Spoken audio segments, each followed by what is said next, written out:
이번에도 같은 실수를 반복하면 20만 명이 죽을 수도 있습니다. 일본 민간 재난 컨설턴트 시모다 아야의 이 한마디에 도쿄 총리실 긴급회의장이 얼어붙었습니다. 2025년 12월 규모 7.6 지진 이후 일본 정부가 사상 최초로 후발 지진주의 정보를 발령했습니다.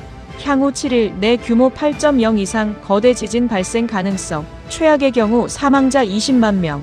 그런데 일본 관측 모델은 이상 없음을 표시하고 있었고 한국 아리랑 7호만이 0.08mm 미세 변이를 포착하며 빨간 경보를 울리고 있었습니다. 머리카락 굵기에도 못 미치는 숫자로 일본 전체를 공포에 떨게 하자는 겁니까? 일본 방위성 차관은 한국 데이터를 조롱하며 재난 주권을 내세웠습니다. 하지만 48시간 뒤 한국 모델이 예측한 정확한 시간에 규모 6.9 지진과 1.8m 쓰나미가 텅 빈 항구를 덮쳤습니다. 한국 위성을 믿고 9만 명을 선제 대피시킨 결과 사망자는 단 한 명도 발생하지 않았습니다. 2011년 동일본 대지진 때 1만 8천 명이 희생됐던 일본이 이번엔 어떻게 사망자 제로의 기적을 만들어냈을까요? 지금부터 그 기적을 공개합니다. 영상 시작 전에 구독과 좋아요로 응원해주시고 대한민국 최고라는 댓글로 대한민국의 밝은 미래를 함께 만들어가요. 그럼 이제 시작하겠습니다. 안녕하세요. 일본에서 민간 재난 리스크 컨설턴트로 일하고 있는 45살 시모다 아야입니다. 한때는 도쿄대학에서 지진학을 가르쳤지만 지금은 국토교통성과 해상보안청 통합재난대책위원회의 외부자문위원으로 일하고 있죠. 새벽 4시 도쿄 해상보안청 관측센터 지하에 혼자 남아 있습니다. 야간 회의가 끝난 지 1시간쯤 지났을까요? 사람은 아무도 없고 서버실 천장의 환풍기 소리만 규칙적으로 돌아갑니다. 빽빽하게 들어선 렉 사이로 녹색과 주황색 LED가 끊임없이 깜빡이고 저 위 모니터에는 일본 해구를 따라 늘어선 지진계 그래프가 끝도 없이 이어지고 있습니다. 손에 든 종이가 조금 눅눅합니다. 2011년 동일본 대지진 직전 데이터를 출력한 거예요. 종이 한가운데 0.05라는 숫자가 보이고 그 아래 붉은 펜으로 적힌 메모가 있습니다. 노이즈 가능성 큼. 당시 젊은 연구원이었던 제가 쓴 글씨죠. 그 뒤에 1만 8천 명의 사망자 뉴스가 따라왔다는 걸 저는 아직도 잊지 못하고 있습니다. 벽면에는 최신 일본 위성 홍보 포스터가 붙어 있고 그 옆에 작은 자막으로 동맹국 위성 데이터와의 협력 강화라는 문장이 보입니다. 하지만 실제 회의실에서 협력이라는 단어는 늘 견제와 한 세트로 등장하곤 했죠. 모니터 한쪽 구석에 한국 위성 아리랑 7호의 데이터 창이 켜져 있습니다. 잠시 그쪽을 바라보다가 저는 마우스를 움직여 창을 최소화합니다. 그리고 일본 모델 그래프를 다시 크게 띄웁니다. 제 머릿속엔 일본 바다는 일본이 가장 잘 안다는 말이 거의 신념처럼 자리 잡고 있었습니다. 책상 서랍을 열어 2011년 데이터 종이를 깊숙이 밀어넣습니다. 이번에는 다를 거야. 스스로에게 말하지만 목소리가 조금 흔들렸습니다. 과거의 죄책감이 여전히 남아있지만 그걸 인정하면 지금까지의 경력과 자존심까지 흔들릴 것 같았습니다. 서랍을 닫는 순간 화면 하단에서 뭔가 빨갛게 깜빡이는 게 보였습니다. 아리랑 7호 실시간 데이터 창에서 보내온 미세 변이 경보 알림 아이콘이었죠. 하지만 저는 그것도 곧 무시하고 자리에서 일어났습니다. 이 조용한 공간이 곧 일본 전체를 뒤흔들 위기의 서막이 될 거라는 걸 그때의 저는 아직 몰랐습니다. 숫자는 굳기를 모른다. 오전 9시 국토교통성 브리핑룸으로 향하는 복도는 사람들로 붐볐습니다. 일본 언론사 기자들과 외신 기자들이 서둘러 자리를 잡고 있었죠. 최근 몇 개월간 일본 해역의 지진 활동이 잦아지면서 정부는 재난정보 공개 강화를 명분으로 이런 정례 브리핑을 열고 있었습니다. 저는 브리핑룸 측면 자리에 서서 단상을 바라봤습니다. 젊은 기상청 대변인이 마이크 앞에 섰습니다. 최근 우리 관측 시스템은 과거와 달리 훨씬 정밀해졌습니다. 그의 목소리에는 자신감이 묻어났습니다. 일본의 기술력을 강조하는 멘트가 이어졌죠. 그때였습니다. 객석 뒤쪽에서 손이 하나 올라갔습니다. 외신 기자였어요. 한국 아리랑 7호와 미국 NOAA 데이터와의 통합 분석 결과는 공개할 생각이 없습니까? 브리핑룸에 잠시 정적이 흘렀습니다. 대변인의 표정이 굳어지는 게 보였어요. 준비되지 않은 질문이었던 거죠. 제 옆에 서 있던 미국 NOAA 분석관 로라 미첼이 저를 살짝 쳐다봤습니다. 로라가 조용히 속삭였습니다. 재난 앞에서 국경은 의미 없어요, 시모다 씨. 그녀의 목소리는 낮았지만 또렷했습니다. 숫자는 국기색을 모릅니다. 그 말이 제 가슴에 뭔가 박히는 느낌이었습니다. 마치 잊고 있던 진실을 상기시키는 것 같았죠. 하지만 그 순간 방위성 차관 야마구치가 단상 옆으로 성큼 걸어 나왔습니다. 일본 바다는 일본이 책임집니다. 야마구치의 목소리는 단호했습니다. 그는 마이크를 잡고 외신 기자를 향해 고개를 끄덕이며 질문을 정리해버렸죠. 물론 동맹국과의 협력은 중요합니다. 하지만 우리 해역에 대한 최종 판단은 우리가 내립니다. 박수가 터졌습니다. 일본 기자들 쪽에서였어요. 저는 손뼉을 치지 않았지만 그렇다고 반대 의견을 낼 수도 없었습니다. 브리핑이 끝나고 사람들이 빠져나갔습니다.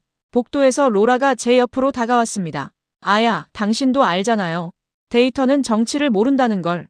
그녀가 말했지만 저는 대답 대신 고개만 살짝 끄덕였습니다. 숫자는 국기를 모른다.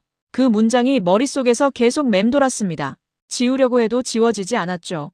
제 마음 한구석에서 작은 불씨가 타오르기 시작했지만 아직 그걸 인정하고 싶지 않았습니다. 그때 제 휴대폰에 알림이 하나 떴습니다. 관측센터에서 보낸 긴급회의 소집 메시지였습니다. 오후 2시 새나라 모델 비교 브리핑. 바로 그 회의가 모든 걸 바꿔놓을 시작점이 될 줄은 몰랐습니다. 해시태그 세계의 모델, 세계의 나라. 오후 2시 도쿄 관측센터 상황실 대형 스크린에는 세 개의 화면이 나란히 떠 있었습니다. 왼쪽은 일본 기상청과 해상보안청 공동 모델, 가운데는 미국 NOAA 모델, 오른쪽은 한국 아리랑 7호 기반 해양지진 융합 모델이었죠. 저는 외부자문위원 자격으로 국토교통성 담당자들 앞에 서서 각 모델의 특성을 설명하는 역할을 맡고 있었습니다. 레이저 포인터를 들고 왼쪽 화면을 가리켰어요.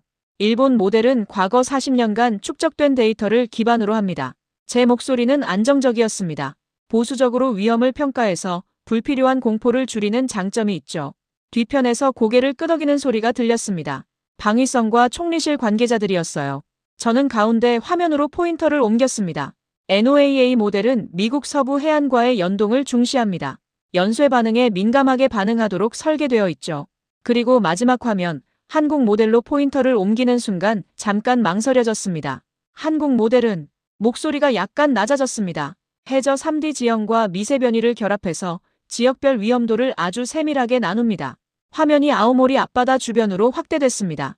같은 해역을 세 모델이 어떻게 다르게 보는지가 한눈에 들어왔죠. 일본 모델은 넓은 파란색으로 안전지대를 표시했습니다. 미국 모델은 약간의 노란색, 주의 단계였어요. 하지만 한국 모델은 특정 해저 계곡선을 따라 붉은 띠를 그리고 있었습니다. 한국 쪽은 너무 과잉 아닙니까? 뒤에서 누군가 속삭이는 소리가 들렸습니다. 다른 사람이 맞장구 쳤어요. 저렇게 민감하면 매일 경보 울리겠네요. 저는 그 말에 완전히 동의하지는 않았지만 입을 열지 않았습니다. 대신 일본 모델 쪽 설명에 힘을 더 실어줬죠. 우리 모델은 국민을 불필요하게 불안하게 하지 않는다는 원칙을 가지고 있습니다. 화면을 응시하던 모리 국장이 자리에서 일어났습니다. 시모다 박사 새 모델의 정확도는 어떻게 비교됩니까? 가슴이 철렁했습니다. 정직하게 대답하자면 최근 7개월간 소규모 지진 예측에서 한국 모델의 정확도가 가장 높았습니다. 하지만 그 말을 하는 순간 이방의 분위기가 어떻게 될지 뻔했죠. 각 모델마다 강점이 다릅니다. 저는 조심스럽게 말했습니다. 일본 모델은 장기 안정성, 미국은 광역 연동성, 한국은 미세 변이 감지에 특화되어 있습니다. 모리 국장이 고개를 끄덕였습니다. 하지만 그의 눈빛에서 뭔가 더 물어보고 싶어하는 게 느껴졌어요. 회의실이 조용해졌습니다. 화면 속 한국 모델의 붉은 띠가 자꾸 눈에 밟혔습니다.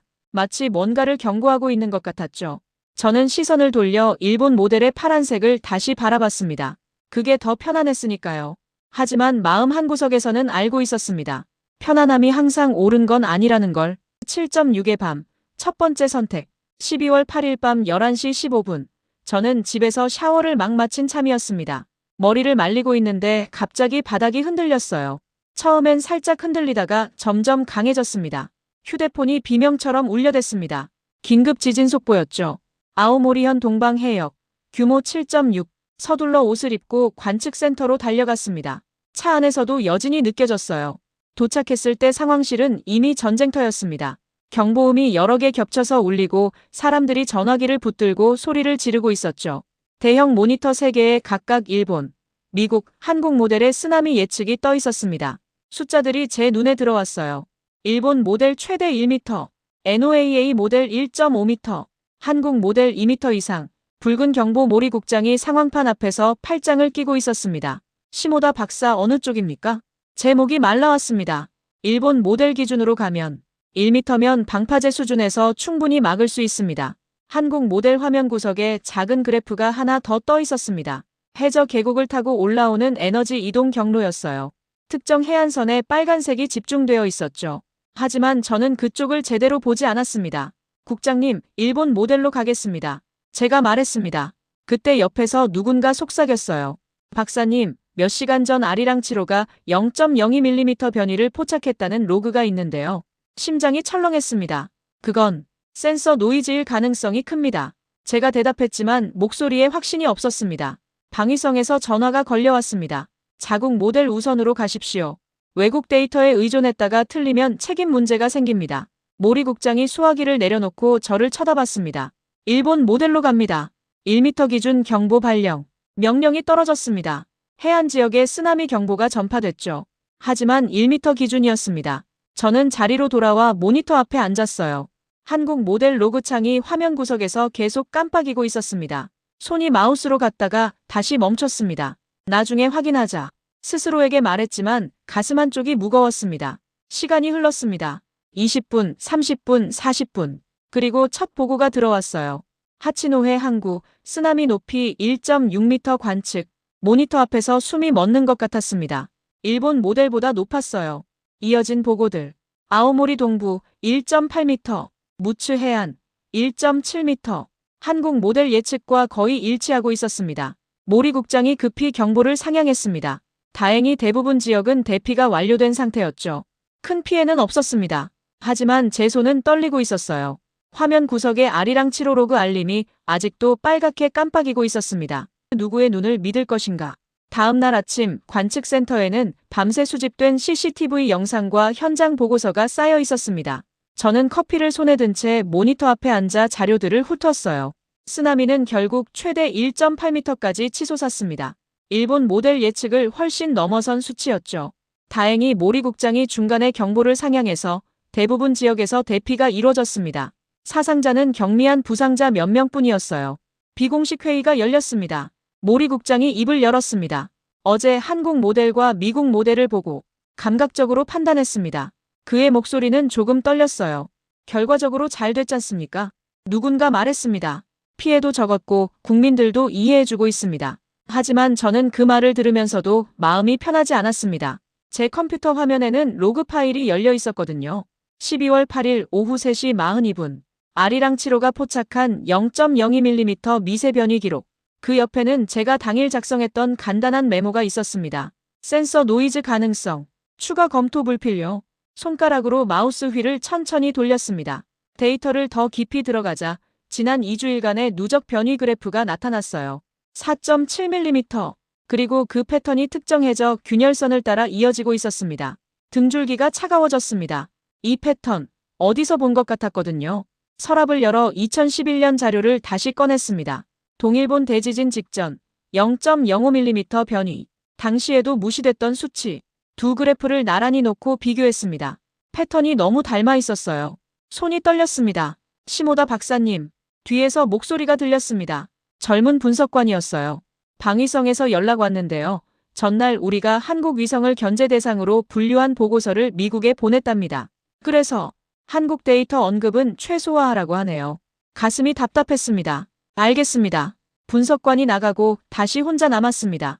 화면 속 두 그래프가 저를 바라보고 있는 것 같았어요. 2011년의 실수, 그리고 어제의 선택. 오후에 국토교통성 내부 회의가 있었습니다. 누군가 물었습니다. 후발 지진 가능성은 없습니까? 모리 국장이 저를 쳐다봤습니다. 회의실의 모든 시선이 제게 쏠렸죠. 저는 입술을 깨물었습니다. 현재로서는 판단이 어렵습니다. 제가 말했습니다. 3가지 모델 모두 검토가 필요합니다. 그 순간 머릿속에서 3개의 그래프가 동시에 떠올랐습니다. 일본의 파란색, 미국의 노란색, 한국의 빨간색. 그리고 제 안에서 조용히 물었습니다. 이제부터 누구의 눈을 믿을 것인가? 회의가 끝나고 복도를 걸어 나오는데 휴대폰이 울렸습니다. 총리실에서 온 긴급 소집 통보였습니다. 해시태그 6장 브레이크 인투 투 후발 지진. 일주일의 전쟁터로 들어가다. 12월 10일 오전. 총리관저 대회의실 대형 TV 앞에 수십 명이 모여 있었습니다. 저도 그중 한 명이었죠. 다카이치 총리가 단상에 올랐을 때 실내가 숨소리 하나 없이 조용해졌습니다. 국민 여러분, 총리의 목소리는 무겁게 가라앉아 있었습니다. 정부는 오늘 후발 지진주의 정보를 제도 도입 이후 처음으로 발령합니다. 화면 뒤로 일본 열도 전체를 덮는 붉은 지도가 떴습니다. 자막이 천천히 올라왔어요. 향후 7일간 규모 8.0 이상 거대 지진 가능성 증가. 총리가 다음 장을 넘겼습니다. 최악의 경우. 그녀가 잠시 말을 멈췄습니다. 사망자 20만 명에 이를 수 있습니다. 회의실 안에서 누군가 헛기침을 했습니다. 20만 명. 그 숫자가 공기를 무겁게 짓눌렀어요. 화면에는 아오모리에서 도쿄까지 이어지는 해안선이 빨간색으로 물들어 있었고 원전 시설과 항만과 도로망이 차례로 표시됐습니다. 저는 손을 무의식 중에 꽉 쥐고 있었습니다. 손톱이 손바닥에 박히는 게 느껴졌죠. 방송이 끝나고 비공개 회의가 이어졌습니다. 총리가 회의 테이블을 둘러봤습니다. 이제부터 모든 모델을 동원해 최악의 경우를 대비하십시오. 모리 국장이 제 옆에 앉으며 낮은 목소리로 말했습니다. 시모다 박사, 이제 자네가 새 모델의 차이를 솔직하게 설명해줘야 해. 가슴이 철렁했습니다. 솔직하게. 그 단어가 무거웠어요. 지난 이틀간 제가 회피했던 모든 것들이 이제 테이블 위로 올라와야 한다는 뜻이었죠. 국장님, 제가 입을 열려는데 그가 손을 들어 제지했습니다. 아야씨, 그가 이름을 불렀습니다. 직책이 아니라 이름으로요. 더 이상 숨을 곳은 없어. 일주일 뒤에 또 지진이 온다면 우리가 어떤 기준으로 판단했는지가 생사를 가를 거야. 저는 고개를 끄덕였습니다. 목소리가 안 나왔어요. 회의실을 나와 복도를 걸었습니다. 창밖으로 도쿄 시내가 보였어요. 평범한 오전의 풍경. 지하철을 타고 출근하는 사람들. 편의점에서 커피를 사는 사람들. 그들은 지금 자신들의 일주일 뒤가 어떻게 될지 모른 채 살고 있었습니다. 휴대폰에 알림이 떴습니다. 내일 오전 10시. 한국항공우주연구원과의 화상 브리핑. 제 손가락이 화면 위에서 잠시 멈췄습니다. 로라의 말이 다시 떠올랐어요. 숫자는 국기색을 모른다. 이제 그 숫자들과 정면으로 마주해야 할 시간이었습니다. 일주일이라는 카운트다운이 시작됐고 저는 더 이상 과거의 선택으로 도망칠 수 없었습니다.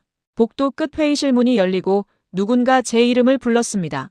시모다 박사님, 긴급 데이터 분석 회의 시작합니다. 저는 깊게 숨을 들이마시고 그쪽으로 걸어갔습니다. 해시태그 국경을 넘는 동료들. 다음 날 오전 10시 관측센터 화상 회의실 스크린에 3개의 창이 떴습니다. 왼쪽은 한국항공우주연구원, 오른쪽은 미국 NOAA, 가운데는 저와 모리 국장이 앉아있는 도쿄 상황실이었죠. 화면 속 한국 측 담당자가 카메라를 향해 고개를 숙였습니다. 안녕하십니까? 항우연 아리랑 7호 미세변이 관측팀장 최윤석입니다. 40대 초반으로 보이는 남성이었어요. 침착한 목소리였습니다. 그가 자료를 공유하기 시작했죠. 화면에 해저 3D 지형이 나타났습니다. 일본 해구의 복잡한 계곡선들이 입체적으로 펼쳐졌어요. 현재 아리랑 7호는 0.1m급과 0.3m급 해상도로 일본 해구를 관측하고 있습니다.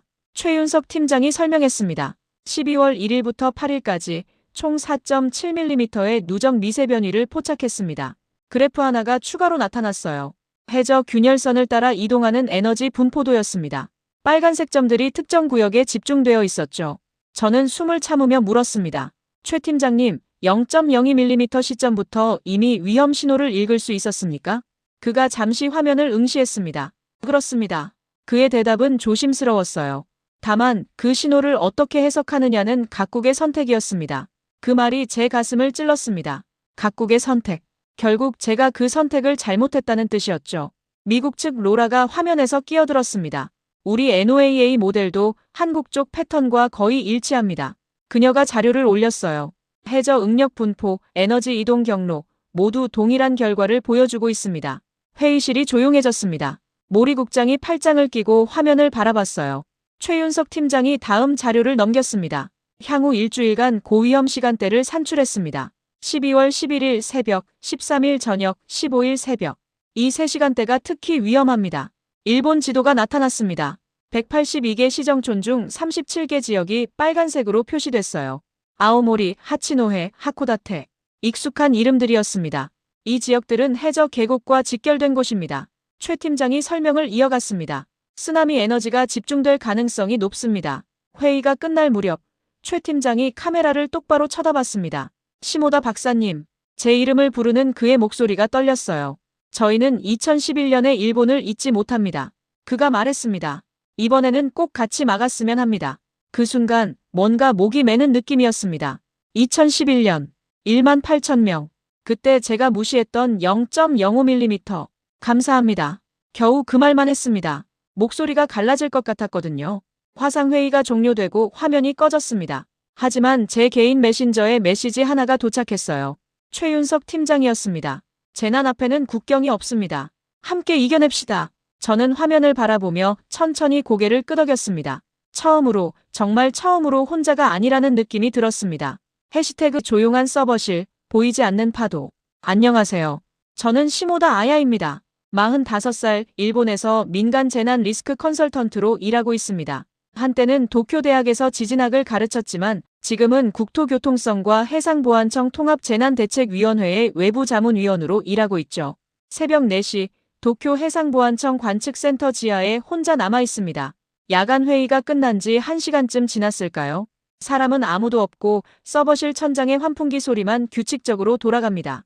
빽빽하게 들어선 렉 사이로 녹색과 주황색 LED가 끊임없이 깜빡이고 저 위 모니터에는 일본 해구를 따라 늘어선 지진계 그래프가 끝도 없이 이어지고 있습니다. 손에 든 종이가 조금 눅눅합니다. 2011년 동일본 대지진 직전 데이터를 출력한 거예요. 종이 한가운데 0.05라는 숫자가 보이고 그 아래 붉은 펜으로 적힌 메모가 있습니다. 노이즈 가능성 큼. 당시 젊은 연구원이었던 제가 쓴 글씨죠.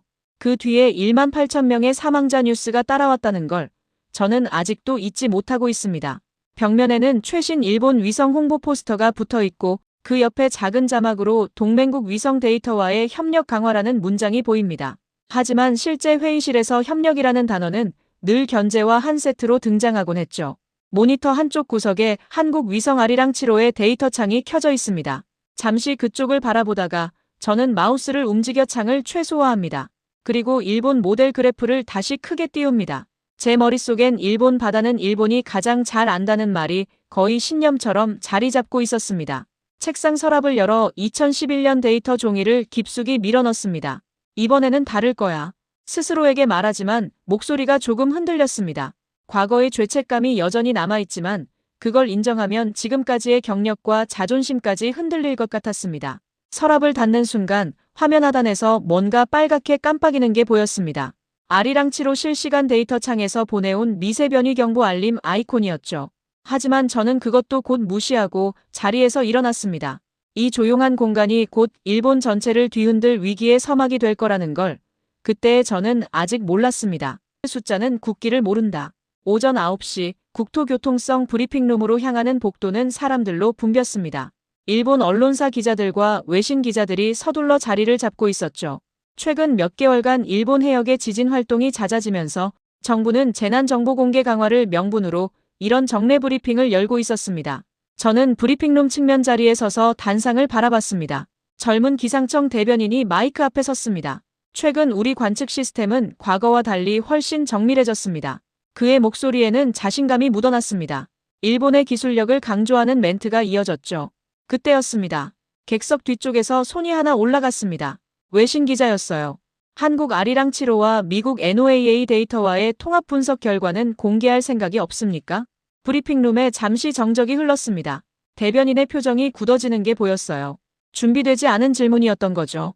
제 옆에 서 있던 미국 NOAA 분석관 로라 미첼이 저를 살짝 쳐다봤습니다. 로라가 조용히 속삭였습니다.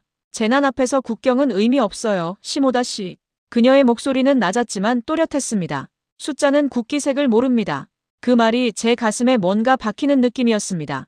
마치 잊고 있던 진실을 상기시키는 것 같았죠. 하지만 그 순간 방위성 차관 야마구치가 단상 옆으로 성큼 걸어 나왔습니다. 일본 바다는 일본이 책임집니다. 야마구치의 목소리는 단호했습니다. 그는 마이크를 잡고 외신 기자를 향해 고개를 끄덕이며 질문을 정리해버렸죠. 물론 동맹국과의 협력은 중요합니다. 하지만 우리 해역에 대한 최종 판단은 우리가 내립니다. 박수가 터졌습니다. 일본 기자들 쪽에서였어요. 저는 손뼉을 치지 않았지만 그렇다고 반대 의견을 낼 수도 없었습니다. 브리핑이 끝나고 사람들이 빠져나갔습니다. 복도에서 로라가 제 옆으로 다가왔습니다. 아야, 당신도 알잖아요. 데이터는 정치를 모른다는 걸. 그녀가 말했지만 저는 대답 대신 고개만 살짝 끄덕였습니다. 숫자는 국기를 모른다. 그 문장이 머릿속에서 계속 맴돌았습니다. 지우려고 해도 지워지지 않았죠.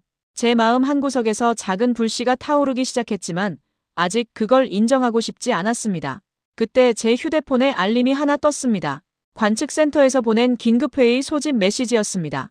오후 2시 새나라 모델 비교 브리핑. 바로 그 회의가 모든 걸 바꿔놓을 시작점이 될 줄은 몰랐습니다. 해시태그 세계의 모델, 세계의 나라.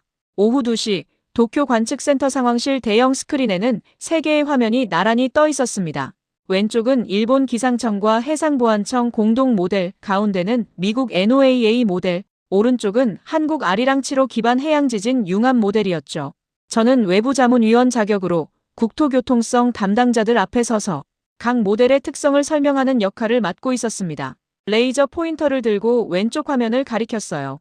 일본 모델은 과거 40년간 축적된 데이터를 기반으로 합니다. 제 목소리는 안정적이었습니다. 보수적으로 위험을 평가해서 불필요한 공포를 줄이는 장점이 있죠. 뒤편에서 고개를 끄덕이는 소리가 들렸습니다. 방위성과 총리실 관계자들이었어요. 저는 가운데 화면으로 포인터를 옮겼습니다. NOAA 모델은 미국 서부 해안과의 연동을 중시합니다. 연쇄 반응에 민감하게 반응하도록 설계되어 있죠. 그리고 마지막 화면, 한국 모델로 포인터를 옮기는 순간 잠깐 망설여졌습니다. 한국 모델은 목소리가 약간 낮아졌습니다. 해저 3D 지형과 미세 변이를 결합해서 지역별 위험도를 아주 세밀하게 나눕니다. 화면이 아오모리 앞바다 주변으로 확대됐습니다. 같은 해역을 세 모델이 어떻게 다르게 보는지가 한눈에 들어왔죠. 일본 모델은 넓은 파란색으로 안전지대를 표시했습니다. 미국 모델은 약간의 노란색, 주의 단계였어요. 하지만 한국 모델은 특정 해저 계곡선을 따라 붉은 띠를 그리고 있었습니다. 한국 쪽은 너무 과잉 아닙니까? 뒤에서 누군가 속삭이는 소리가 들렸습니다. 다른 사람이 맞장구 쳤어요. 저렇게 민감하면 매일 경보 울리겠네요. 저는 그 말에 완전히 동의하지는 않았지만 입을 열지 않았습니다. 대신 일본 모델 쪽 설명에 힘을 더 실어줬죠. 우리 모델은 국민을 불필요하게 불안하게 하지 않는다는 원칙을 가지고 있습니다. 화면을 응시하던 모리 국장이 자리에서 일어났습니다. 시모다 박사, 새 모델의 정확도는 어떻게 비교됩니까? 가슴이 철렁했습니다. 정직하게 대답하자면 최근 7개월간 소규모 지진 예측에서 한국 모델의 정확도가 가장 높았습니다. 하지만 그 말을 하는 순간 이 방의 분위기가 어떻게 될지 뻔했죠. 각 모델마다 강점이 다릅니다. 저는 조심스럽게 말했습니다. 일본 모델은 장기 안정성, 미국은 광역 연동성, 한국은 미세 변이 감지에 특화되어 있습니다. 모리 국장이 고개를 끄덕였습니다. 하지만 그의 눈빛에서 뭔가 더 물어보고 싶어 하는 게 느껴졌어요. 회의실이 조용해졌습니다. 화면 속 한국 모델의 붉은 띠가 자꾸 눈에 밟혔습니다. 마치 뭔가를 경고하고 있는 것 같았죠. 저는 시선을 돌려 일본 모델의 파란색을 다시 바라봤습니다. 그게 더 편안했으니까요. 하지만 마음 한구석에서는 알고 있었습니다. 편안함이 항상 옳은 건 아니라는 걸. 7.6의 밤, 첫 번째 선택. 12월 8일 밤 11시 15분. 저는 집에서 샤워를 막 마친 참이었습니다. 머리를 말리고 있는데 갑자기 바닥이 흔들렸어요. 처음엔 살짝 흔들리다가 점점 강해졌습니다. 휴대폰이 비명처럼 울려댔습니다. 긴급 지진 속보였죠. 아오모리현 동방 해역, 규모 7.6, 서둘러 옷을 입고 관측센터로 달려갔습니다. 차 안에서도 여진이 느껴졌어요. 도착했을 때 상황실은 이미 전쟁터였습니다. 경보음이 여러 개 겹쳐서 울리고 사람들이 전화기를 붙들고 소리를 지르고 있었죠. 대형 모니터 3개에 각각 일본, 미국, 한국 모델의 쓰나미 예측이 떠 있었습니다. 숫자들이 제 눈에 들어왔어요. 일본 모델 최대 1m, NOAA 모델 1.5m, 한국 모델 2m 이상, 붉은 경보. 모리 국장이 상황판 앞에서 팔짱을 끼고 있었습니다. 시모다 박사, 어느 쪽입니까? 제 목이 말라왔습니다. 일본 모델 기준으로 가면 1m면 방파제 수준에서 충분히 막을 수 있습니다. 한국 모델 화면 구석에 작은 그래프가 하나 더 떠 있었습니다. 해저 계곡을 타고 올라오는 에너지 이동 경로였어요. 특정 해안선에 빨간색이 집중되어 있었죠. 하지만 저는 그쪽을 제대로 보지 않았습니다. 국장님, 일본 모델로 가겠습니다. 제가 말했습니다. 그때 옆에서 누군가 속삭였어요. 박사님, 몇 시간 전 아리랑 7호가 0.02mm 변이를 포착했다는 로그가 있는데요. 심장이 철렁했습니다. 그건 센서 노이즈일 가능성이 큽니다. 제가 대답했지만 목소리에 확신이 없었습니다. 방위성에서 전화가 걸려왔습니다. 자국 모델 우선으로 가십시오. 외국 데이터에 의존했다가 틀리면 책임 문제가 생깁니다. 모리 국장이 수화기를 내려놓고 저를 쳐다봤습니다. 일본 모델로 갑니다. 1m 기준 경보 발령. 명령이 떨어졌습니다. 해안 지역에 쓰나미 경보가 전파됐죠. 하지만 1m 기준이었습니다. 저는 자리로 돌아와 모니터 앞에 앉았어요. 한국 모델 로그창이 화면 구석에서 계속 깜빡이고 있었습니다. 손이 마우스로 갔다가 다시 멈췄습니다. 나중에 확인하자. 스스로에게 말했지만 가슴 한쪽이 무거웠습니다. 시간이 흘렀습니다. 20분, 30분, 40분. 그리고 첫 보고가 들어왔어요. 하치노해 항구, 쓰나미 높이 1.6m 관측. 모니터 앞에서 숨이 멎는 것 같았습니다. 일본 모델보다 높았어요. 이어진 보고들. 아오모리 동부 1.8m, 무츠 해안 1.7m. 한국 모델 예측과 거의 일치하고 있었습니다. 모리 국장이 급히 경보를 상향했습니다. 다행히 대부분 지역은 대피가 완료된 상태였죠. 큰 피해는 없었습니다. 하지만 제 손은 떨리고 있었어요. 화면 구석에 아리랑 7호 로그 알림이 아직도 빨갛게 깜빡이고 있었습니다. 누구의 눈을 믿을 것인가? 다음 날 아침 관측센터에는 밤새 수집된 CCTV 영상과 현장 보고서가 쌓여 있었습니다. 저는 커피를 손에 든 채 모니터 앞에 앉아 자료들을 훑었어요. 쓰나미는 결국 최대 1.8m까지 치솟았습니다. 일본 모델 예측을 훨씬 넘어선 수치였죠. 다행히 모리 국장이 중간에 경보를 상향해서 대부분 지역에서 대피가 이루어졌습니다. 사상자는 경미한 부상자 몇 명뿐이었어요. 비공식 회의가 열렸습니다. 모리 국장이 입을 열었습니다. 어제 한국 모델과 미국 모델을 보고 감각적으로 판단했습니다. 그의 목소리는 조금 떨렸어요. 결과적으로 잘 됐지 않습니까? 누군가 말했습니다. 피해도 적었고 국민들도 이해해주고 있습니다. 하지만 저는 그 말을 들으면서도 마음이 편하지 않았습니다. 제 컴퓨터 화면에는 로그 파일이 열려 있었거든요. 12월 8일 오후 3시 42분. 아리랑 7호가 포착한 0.02mm 미세 변이 기록. 그 옆에는 제가 당일 작성했던 간단한 메모가 있었습니다. 센서 노이즈 가능성. 추가 검토 불필요. 손가락으로 마우스 휠을 천천히 돌렸습니다.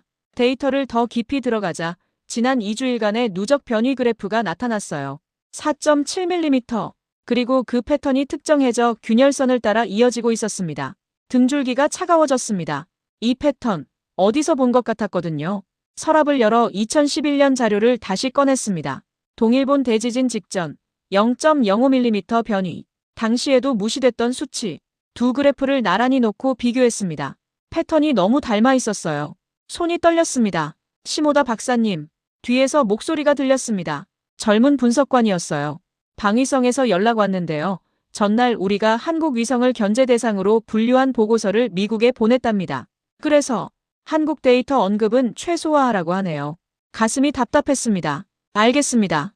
분석관이 나가고 다시 혼자 남았습니다. 화면 속 두 그래프가 저를 바라보고 있는 것 같았어요. 2011년의 실수, 그리고 어제의 선택. 오후에 국토교통성 내부 회의가 있었습니다. 누군가 물었습니다. 후발 지진 가능성은 없습니까? 모리 국장이 저를 쳐다봤습니다. 회의실의 모든 시선이 제게 쏠렸죠. 저는 입술을 깨물었습니다. 현재로서는 판단이 어렵습니다. 제가 말했습니다. 3가지 모델 모두 검토가 필요합니다. 그 순간 머릿속에서 3개의 그래프가 동시에 떠올랐습니다. 일본의 파란색, 미국의 노란색, 한국의 빨간색. 그리고 제 안에서 조용히 물었습니다. 이제부터 누구의 눈을 믿을 것인가? 회의가 끝나고 복도를 걸어 나오는데 휴대폰이 울렸습니다. 총리실에서 온 긴급 소집 통보였습니다. 해시태그 후발 지진, 일주일의 전쟁터로 들어가다. 12월 10일 오전, 총리관저 대회의실 대형 TV 앞에 수십 명이 모여 있었습니다. 저도 그중 한 명이었죠. 다카이치 총리가 단상에 올랐을 때 실내가 숨소리 하나 없이 조용해졌습니다. 국민 여러분, 총리의 목소리는 무겁게 가라앉아 있었습니다. 정부는 오늘 후발 지진주의 정보를 제도 도입 이후 처음으로 발령합니다. 화면 뒤로 일본 열도 전체를 덮는 붉은 지도가 떴습니다. 자막이 천천히 올라왔어요. 향후 7일간 규모 8.0 이상 거대 지진 가능성 증가. 총리가 다음 장을 넘겼습니다. 최악의 경우. 그녀가 잠시 말을 멈췄습니다. 사망자 20만 명에 이를 수 있습니다. 회의실 안에서 누군가 헛기침을 했습니다. 20만 명. 그 숫자가 공기를 무겁게 짓눌렀어요. 화면에는 아오모리에서 도쿄까지 이어지는 해안선이 빨간색으로 물들어 있었고 원전 시설과 항만과 도로망이 차례로 표시됐습니다. 저는 손을 무의식 중에 꽉 쥐고 있었습니다. 손톱이 손바닥에 박히는 게 느껴졌죠. 방송이 끝나고 비공개 회의가 이어졌습니다. 총리가 회의 테이블을 둘러봤습니다. 이제부터 모든 모델을 동원해 최악의 경우를 대비하십시오. 모리 국장이 제 옆에 앉으며 낮은 목소리로 말했습니다. 시모다 박사, 이제 자네가 새 모델의 차이를 솔직하게 설명해줘야 해. 가슴이 철렁했습니다. 솔직하게. 그 단어가 무거웠어요. 지난 이틀간 제가 회피했던 모든 것들이 이제 테이블 위로 올라와야 한다는 뜻이었죠. 국장님, 제가 입을 열려는데 그가 손을 들어 제지했습니다. 아야씨, 그가 이름을 불렀습니다. 직책이 아니라 이름으로요. 더 이상 숨을 곳은 없어.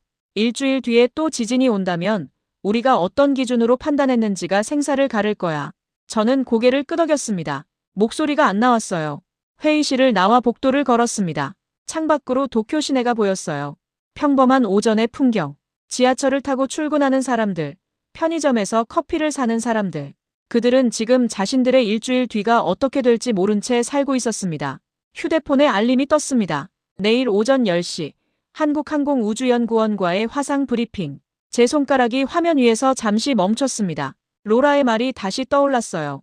숫자는 국기색을 모른다. 이제 그 숫자들과 정면으로 마주해야 할 시간이었습니다. 일주일이라는 카운트다운이 시작됐고 저는 더 이상 과거의 선택으로 도망칠 수 없었습니다. 복도 끝 회의실 문이 열리고 누군가 제 이름을 불렀습니다. 시모다 박사님, 긴급 데이터 분석 회의 시작합니다. 저는 깊게 숨을 들이마시고 그쪽으로 걸어갔습니다. 해시태그 국경을 넘는 동료들. 다음 날 오전 10시 관측센터 화상 회의실 스크린에 3개의 창이 떴습니다. 왼쪽은 한국항공우주연구원, 오른쪽은 미국 NOAA, 가운데는 저와 모리 국장이 앉아있는 도쿄 상황실이었죠. 화면 속 한국 측 담당자가 카메라를 향해 고개를 숙였습니다. 안녕하십니까? 항우연 아리랑치로 미세변이 관측팀장 최윤석입니다. 40대 초반으로 보이는 남성이었어요. 침착한 목소리였습니다. 그가 자료를 공유하기 시작했죠. 화면에 해저 3D 지형이 나타났습니다. 일본 해구의 복잡한 계곡선들이 입체적으로 펼쳐졌어요. 현재 아리랑치로는 0.1m급과 0.3m급 해상도로 일본 해구를 관측하고 있습니다. 최윤석 팀장이 설명했습니다. 12월 1일부터 8일까지 총 4.7mm의 누적 미세변이를 포착했습니다. 그래프 하나가 추가로 나타났어요. 해저 균열선을 따라 이동하는 에너지 분포도였습니다. 빨간색 점들이 특정 구역에 집중되어 있었죠. 저는 숨을 참으며 물었습니다. 최 팀장님, 0.02mm 시점부터 이미 위험 신호를 읽을 수 있었습니까? 그가 잠시 화면을 응시했습니다. 그렇습니다. 그의 대답은 조심스러웠어요. 다만 그 신호를 어떻게 해석하느냐는 각국의 선택이었습니다. 그 말이 제 가슴을 찔렀습니다. 각국의 선택. 결국 제가 그 선택을 잘못했다는 뜻이었죠. 미국 측 로라가 화면에서 끼어들었습니다. 우리 NOAA 모델도 한국 쪽 패턴과 거의 일치합니다. 그녀가 자료를 올렸어요. 해저 응력 분포, 에너지 이동 경로 모두 동일한 결과를 보여주고 있습니다. 회의실이 조용해졌습니다. 모리 국장이 팔짱을 끼고 화면을 바라봤어요. 최윤석 팀장이 다음 자료를 넘겼습니다. 향후 일주일간 고위험 시간대를 산출했습니다. 12월 11일 새벽, 13일 저녁, 15일 새벽. 이 3시간대가 특히 위험합니다. 일본 지도가 나타났습니다. 182개 시정촌 중 37개 지역이 빨간색으로 표시됐어요. 아오모리, 하치노해, 하코다테. 익숙한 이름들이었습니다. 이 지역들은 해저 계곡과 직결된 곳입니다. 최 팀장이 설명을 이어갔습니다. 쓰나미 에너지가 집중될 가능성이 높습니다. 회의가 끝날 무렵 최 팀장이 카메라를 똑바로 쳐다봤습니다. 시모다 박사님, 제 이름을 부르는 그의 목소리가 떨렸어요. 저희는 2011년의 일본을 잊지 못합니다. 그가 말했습니다. 이번에는 꼭 같이 막았으면 합니다. 그 순간 뭔가 목이 매는 느낌이었습니다. 2011년 18,000명. 그때 제가 무시했던 0.05mm. 감사합니다. 겨우 그 말만 했습니다. 목소리가 갈라질 것 같았거든요. 화상회의가 종료되고 화면이 꺼졌습니다. 하지만 제 개인 메신저에 메시지 하나가 도착했어요. 최윤석 팀장이었습니다. 재난 앞에는 국경이 없습니다. 함께 이겨냅시다. 저는 화면을 바라보며 천천히 고개를 끄덕였습니다. 처음으로, 정말 처음으로 혼자가 아니라는 느낌이 들었습니다. 해시태그 전화기를 들지 못하는 손. 밤 10시, 관측센터 상황실 모니터에 빨간 점 하나가 찍혔습니다. 아오모리 앞바다, 규모 4.2. 전진이었죠. 한국과 미국 모델의 그래프가 동시에 급상승했습니다. 위험도 수치가 실시간으로 올라갔어요. 60%, 65%, 68%, 12시간 이내 규모 6.5 이상 가능성 68%, 쓰나미 높이 1.52m. 한국항우연에서 보내온 긴급 코멘트였습니다. 저는 모리국장 옆에 서 있었어요. 그의 책상 위에는 빨간색 전화기가 놓여 있었죠. 아오모리, 하치노해, 하코다테, 37개 시정촌에 직접 연결되는 긴급 라인이었습니다. 국장님, 제가 조용히 말했습니다. 결정하셔야 합니다. 모리국장의 손이 전화기 쪽으로 갔습니다. 하지만 수화기를 들기 직전 멈췄어요. 그의 손이 공중에서 떨리고 있었습니다. 방금 전 방위성에서 전화 왔어. 그가 낮게 말했습니다. 한국 데이터만 근거로 경보를 올리면 모든 책임은 내가 진다고. 하지만 사표 각오하라고 했어. 그의 목소리가 갈라졌습니다. 일본 모델 화면을 봤습니다. 여전히 파란색이었어요. 이상 징후 미약, 경보 상향 필요 없음. 미국과 한국 화면은 빨갛게 물들어 있었죠. 같은 바다를 보는데 완전히 다른 세계였습니다. 복도에서 발소리가 들렸습니다. 야마구치 차관이 들어왔어요. 그의 얼굴에는 분노가 서려 있었습니다. 모리국장, 아직도 망설이십니까? 야마구치가 말했습니다. 머리카락 굵기에도 못 미치는 0.08mm로 9만 명을 대피시키자는 겁니까? 차관님, 2011년에는 0.05mm였습니다. 제가 끼어들었어요. 그때도 무시했고 1만 8천 명이 죽었습니다. 야마구치가 저를 쏘아봤습니다. 시모다 박사, 당신은 과학자입니까? 한국 대변인입니까? 그 말에 가슴이 찢어지는 것 같았습니다. 하지만 저는 서랍을 열어 2011년 자료를 꺼냈어요. 차관님, 이걸 보십시오. 종이를 내밀었습니다. 당시 0.05mm 변이. 제가 노이즈 가능성이라고 쓴 메모. 그 뒤에 온 재앙. 야마구치는 서류를 보지도 않았습니다. 과거는 과거고 지금은 다릅니다. 지금은 0.08mm입니다. 제 목소리가 떨렸어요. 더 큰 숫자예요. 야마구치가 모리국장을 향해 돌아섰습니다. 국장님, 명심하십시오. 한국말만 듣다가는 일본 정부 전체가 선거에서 집니다. 그가 나가고 상황실에는 저와 모리국장만 남았습니다. 모리국장이 의자에 주저앉았어요. 아야씨, 나도 알아. 한국이 맞다는 거. 하지만 그의 목소리는 힘이 없었습니다. 35년 공무원 생활이야. 저는 그의 앞에 섰습니다. 국장님, 지금 이 순간에도 아오모리 해안에는 사람들이 자고 있습니다. 창밖을 봤어요. 저 멀리 어딘가에 아오모리가 있었죠. 잠든 사람들, 내일 아침을 기다리는 사람들.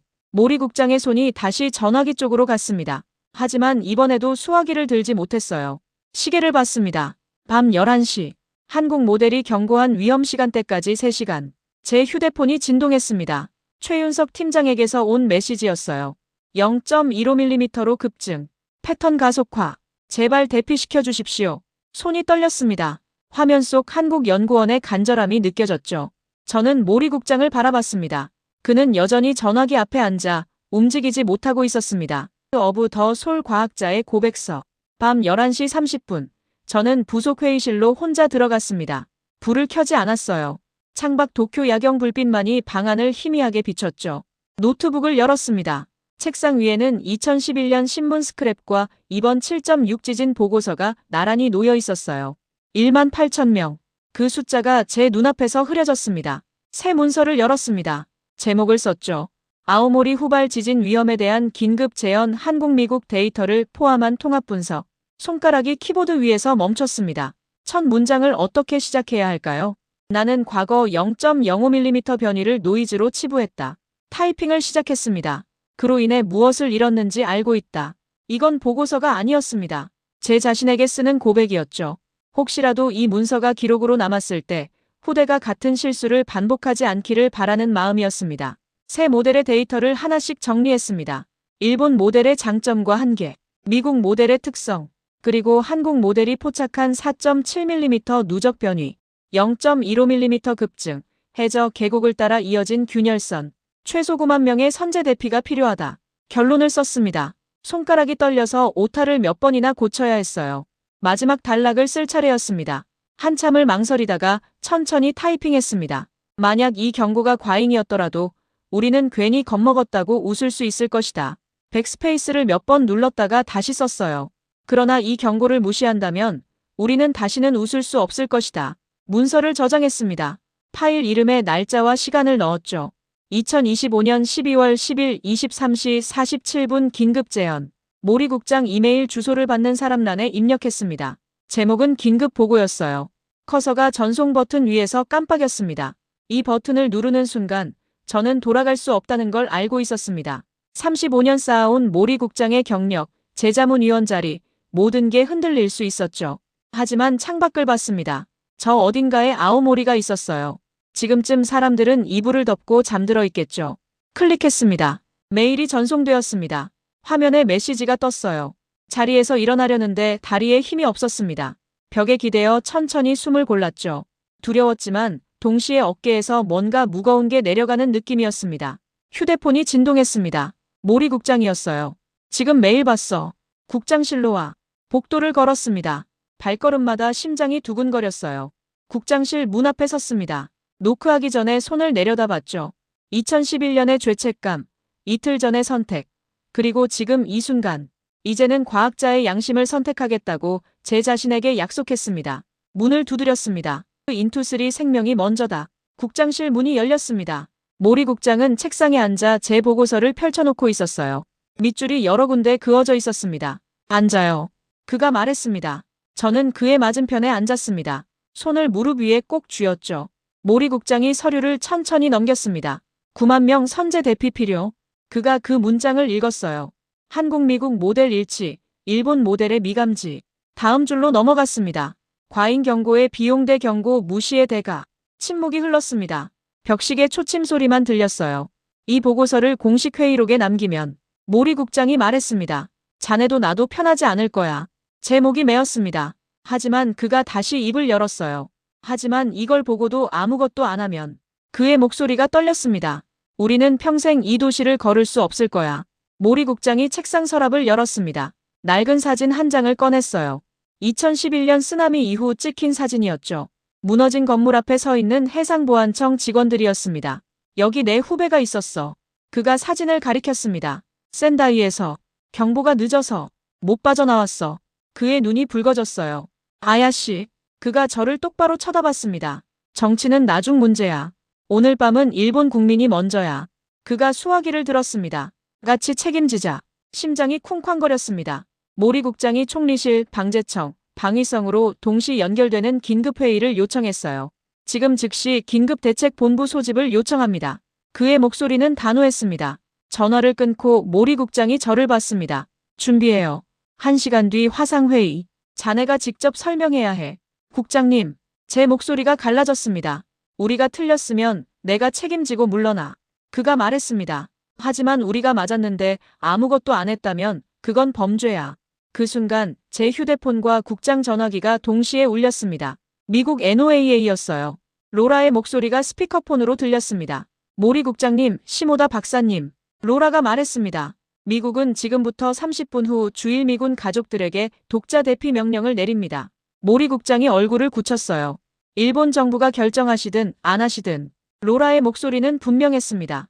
우리는 움직입니다. 한국 데이터를 믿습니다. 전화가 끊겼습니다. 국장실이 조용해졌죠. 모리 국장이 천천히 일어섰습니다. 가자, 아야씨. 그가 말했습니다. 마지막 싸움하러. 우리는 나란히 복도를 걸었습니다. 상황실 불빛이 보였어요. 모니터에는 여전히 새 모델이 떠 있었습니다. 일본의 파란색, 미국의 노란색, 한국의 빨간색. 이제 우리는 어느 색을 선택할지 결정해야 했습니다. 아니, 이미 결정한 거였죠. 시계를 봤습니다. 자정이 넘어가고 있었어요. 12월 11일, 한국 모델이 경고한 그날이 시작되고 있었습니다. 해시태그 텅 빈 항구에 밀려온 파도. 자정 30분, 총리실 긴급대책본부 화상회의가 시작됐습니다. 대형 화면에 각 부처 책임자들과 37개 시정촌 지자체장들이 연결됐어요. 상단에는 세 나라 모델 그래프가 겹쳐져 있었습니다. 한국과 미국, 붉은 경보. 일본, 여전히 노란색이었죠. 야마구치 차관이 먼저 입을 열었습니다. 일본 모델이 이상 없다고 하는데 한국 데이터만 믿고 9만 명을 대피시키자는 건 과도합니다. 모리 국장이 자리에서 일어났어요. 차관님, 시모다 박사가 설명하겠습니다. 제 차례였습니다. 일어서서 화면을 향했죠. 손에 든 리모컨이 축축했습니다. 제가 작성한 긴급 보고서를 읽겠습니다. 목소리를 가다듬었어요. 저는 과거 0.05mm 변이를 노이즈로 받고 그 결과를 알고 있습니다. 회의실이 조용해졌습니다. 이번에도 같은 실수를 반복하라고 하신다면 제가 회의실을 둘러봤습니다. 그 책임은 제 것이 아니라 오늘 이 자리에서 침묵하는 모두의 것입니다. 야마구치가 자리에서 일어나려 했지만 모리 국장이 먼저 말했습니다. 정치는 내일 하십시오. 그의 목소리가 회의실에 울렸어요. 오늘 밤은 생명이 먼저입니다. 아무 일도 없으면 제가 사표를 내겠습니다. 모리 국장이 화면을 향해 고개를 숙였습니다. 하지만 만약 한국과 미국이 맞고 우리가 대피 명령을 내리지 않았다면 그가 천천히 고개를 들었습니다. 누가 그 목숨들의 책임을 지겠습니까? 그때 화면 한쪽에서 로라가 끼어들었습니다. 일본 정부께 알려드립니다. 미국은 한국 모델과 동일한 패턴을 확인했습니다. 그녀의 표정은 단호했어요. 주일미군과 가족들에게는 이미 독자 대피 명령을 준비 중입니다. 회의실이 술렁거렸습니다. 일본이 결정하지 않으면 미군만 빠져나가는 그림. 그게 전 세계에 보도될 상황이었죠. 다카이치 총리가 마이크 앞으로 다가왔습니다. 긴 침묵이 흘렀어요. 아오모리, 하치노해, 하코다테를 포함한 37개 시정촌에 총리가 말했습니다. 긴급 대피 권고를 발령합니다. 새벽 1시 사이렌이 울렸습니다. 화면 속 지자체장들이 급히 전화를 받기 시작했어요. 대피 방송이 해안 마을마다 울려 퍼졌죠. 저는 모니터 앞에 앉아 실시간 영상을 지켜봤습니다. 아오모리 항구, 하치노해 해안, 하코다테 부두. 불빛들이 언덕 방향으로 천천히 이동했어요. 2시, 대피 완료 보고가 들어오기 시작했습니다. 아오모리 7,500명 대피 완료. 하치노해 12,000명 이동 중. 모리 국장이 제 옆에 섰습니다. 우리는 말없이 화면을 바라봤죠. 새벽 3시 29분, 일본 지진계가 반응했습니다. 한국 모델이 예측한 시간대 아니었어요. 아오모리 동방 80km 해역, 규모 6.9, 20분이 지났습니다. 쓰나미 관측 보고가 들어왔어요. 하치노해 항구, 최대 1.8m. CCTV 화면이 대형 스크린에 떴습니다. 물이 텅 빈 항구로 밀려 들어왔어요. 주차장을 덮고 1층 상점들을 집어삼켰습니다. 배들이 밀려왔고 간판들이 떠내려갔죠. 하지만 사람은 한 명도 보이지 않았습니다. 사망자 보고 없음. 부상자 격리. 모리 국장이 책상에 손을 짚고 고개를 숙였습니다. 그의 어깨가 떨리고 있었어요. 저도 눈물이 났습니다. 화면 속 텅 빈 항구가 살아남은 9만 명이 지금 이 순간만큼은 모든 게 옳았다고 말해주는 것 같았습니다. 해시태그 한국의 눈과 함께 맞는 아침. 12월 11일 새벽 5시 아오모리의 하늘이 서서히 밝아오고 있었습니다. 관측센터 창가에 서서 동쪽 하늘을 바라봤어요. 밤새 켜져 있던 모니터들이 여전히 깜빡이고 있었죠. 책상 위에는 제가 작성하기 시작한 보고서 초안이 놓여 있었습니다. 아오모리 후발 지진 대응 보고서. 첫 문장을 다시 읽었어요. 이번 대응의 핵심은 한국 아리랑 7호와 미국 NOAA의 조기 경보, 그리고 정치보다 생명을 선택한 일본의 결정이었다. 손가락으로 천천히 타이핑했습니다. 마지막 문장을 추가했죠. 앞으로 일주일 일본은 한국의 눈과 손을 잡고 이 위기를 버텨야 한다. 견제가 아니라 협력으로. 저장 버튼을 누르는 순간 컴퓨터 설정창을 열었습니다. 아리랑 7호 데이터 알림 설정. 며칠 전만 해도 제가 최소화했던 그 창이었어요. 클릭했습니다. 최우선 항상 표시. 이 작은 변화가 제가 오퍼닝 이머지에서 아리랑 7호 창을 닫았던 그 순간과 얼마나 다른지 스스로 알 수 있었습니다. 휴대폰이 진동했습니다. 최윤석 팀장에게서였어요. 사망자 제로 축하드립니다. 함께 막아낸 밤이었습니다. 미소가 지어졌습니다. 답장을 썼죠. 다음 지진도 함께 막읍시다. 숫자는 굳기를 모른다는 말. 이제야 이해했습니다. 로라에게서도 메일이 왔습니다. 오늘은 우리 모두의 승리입니다. 모니터 화면에는 아오모리 대피소 체육관 영상이 떠 있었어요. 사람들이 담요를 덮고 앉아 있었습니다. 한 여성이 아이를 안고 울고 있었죠. 하지만 그건 슬픔의 눈물이 아니었습니다. 그래도 살아있어서 다행이에요. 자막으로 그녀의 말이 떴습니다. 항구 CCTV 화면도 보였어요.